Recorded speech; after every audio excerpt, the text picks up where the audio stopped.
Guys, welcome back to 52 Drinks in 52 Weeks. This time we guys are talking about Grappa, which is an Italian brandy made from the leftovers of the wine industry. So when the grapes are harvested and all the good juice is taken by the winemakers to make wines, the leftover of that is sent to a distillery to make a spirit called Grappa. It is said that earlier in the days, winemakers were selling all the wines, and what were they drinking? They were drinking their spirit. So it's a very old tradition, and one story has it that a Roman soldier back in the 2nd century in the Bassano del Grappa region in Veneto, he possibly using stolen Egyptian equipment made some grappa or something similar, but as is with stories, well, this could just be another one. Yeah. It is said that this drink, or Aqua Vitae, which is the style of this spirit, has been in existence from the 13th and the 14th century.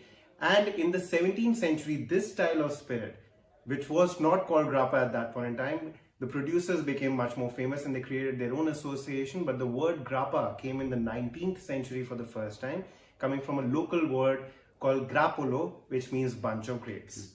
Time for a bit of a flashback. 17th century, if you saw the Dutch video on James and Genevers, there was a ban because levies and excise and duties went up. Same happened with Grappa, so it became a regional home product. People were making it at home. And one particular nice moonshine story is from Sardinia, where they call it the filo e ferro, which means the iron wire. And where did that come from is the fact that they would make the grappa and hide it underground by burying it, so that when the excise official came, nobody could see it.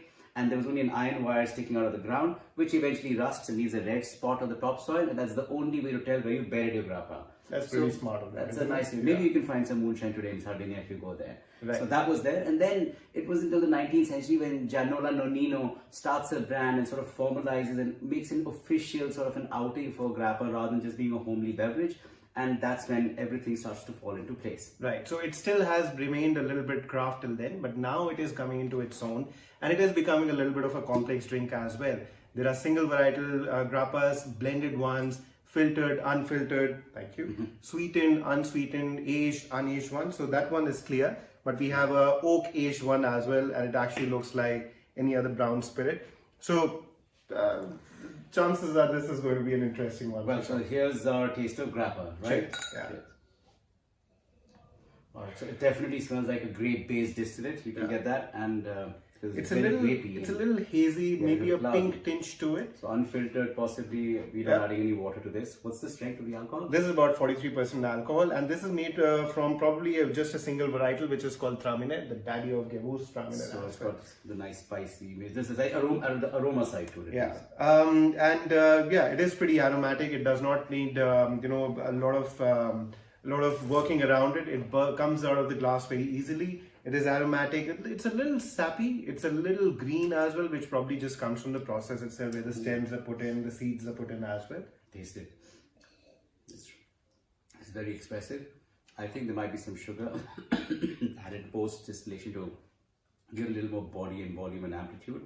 But the 43% does. I mean, it's cool now, but you can still feel it a bit. But it's very attractive drink. Okay, it's I mean, it's heady, but it's attractive. I would drink this by itself. I would not add anything to this. Right. And there is a little bit of sweetness, and I think there's some sugar in it. Yeah. It sticks. And they normally say you can have salted pistas as what accompanies this, or maybe some milk. Yeah, just to clean your palate. But and if in case you're feeling rich, you can take a rusk, layer it with some acacia honey and some shaved Parmigiano Reggiano. I'd rather have the money, please. Give me the cash. I will do that a little later. But otherwise, I think it's a good drink, though. Yeah. But it's heady. What do you think about the balance? I think it's made well also. Yeah, it's a drink by itself. I think it's a good drink. In Italy, this is drunk after a meal, and that's why it is called the healthy water, because Italy does not eat. They should not be called Italy, they should be called Italy, because they have these massive meals and you need something just to wash off all the food. Yeah. And they drink a lot of grappa. Pretty good digestive. Yeah.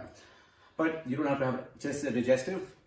There are many other distorted ways of having it, and I say distorted because not all grappa producers like them nowadays. So back in the day it was okay because the grappa was a rough beverage. You have a cafe corretto, which means you took your espresso shot, poured your grappa into it, and you drank your coffee. If you don't want to piss off somebody like that, you can just distribute these ones into their own cups. So you can take a shot of coffee and not put the grappa in it, but have it on the side, and this is called the Ammazza Cafe, which also means the coffee killer. Right, yeah. And then the last one that I like personally is the Resinato, which is, the Resinato, is it?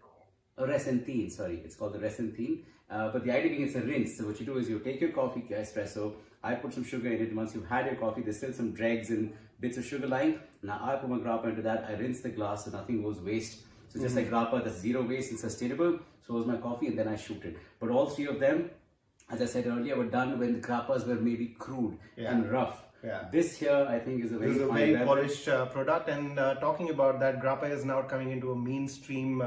It is coming into the spotlight, not just in Italy but abroad as well.